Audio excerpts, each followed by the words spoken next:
పొద్దుటే కోడి కుయ్యకముందే లేసిపోయి దోసలేసేస్తున్నట్టున్నారు. నేను లేవకముందే ఇన్ని దొంతల్లో దోసలైతే రెడీ అయిపోయాయి. ఆయన దోసలేసి విసుగొచ్చినట్టుంది. ఇంకొకతనొచ్చి తిరిగేస్తున్నారు.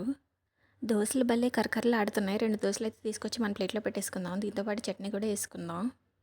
ఏది పడినా పడకపోయినా టీ పడకపోతే మన ఇంజిన్ అయితే ముందుకెళ్ళదనమాట. ఇప్పుడు మోస్ట్ డిఫికల్ట్ పార్ట్. మనం తిన్న కంచం మనమే కడుక్కోవాలనమాట ఇక్కడ.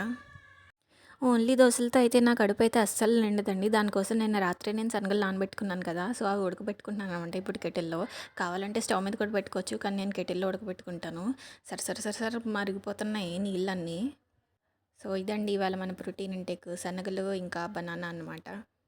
ఇందాకైతే 2, 3 దోసలేసాం. ఇప్పుడైతే ఖచ్చితంగా ఇవి వేసేయాలనమాట ఇప్పుడు. సో, మన తిండి కార్యక్రమం పూర్తయ్యాక ఇప్పుడు పని దగ్గర కూర్చోవాలనమాట. నేను సీరియస్‌గా కూర్చొని పని చేసేసుకుంటున్నాను. అంతసేపు వర్క్ ఫ్రమ్ హోమ్ చేస్తే మెడకే నొప్పొట్టేస్తది కదండీ! అందుకనే జెప్టోలో ఇదేదో కొనుక్కుందాం అని చెప్పి ఆర్డర్ పెట్టుకున్నాను. రాకెట్ కంటే స్పీడ్‌గా నాకు 10 నిమిషాల్లో తెచ్చిచ్చేసాడనమాట.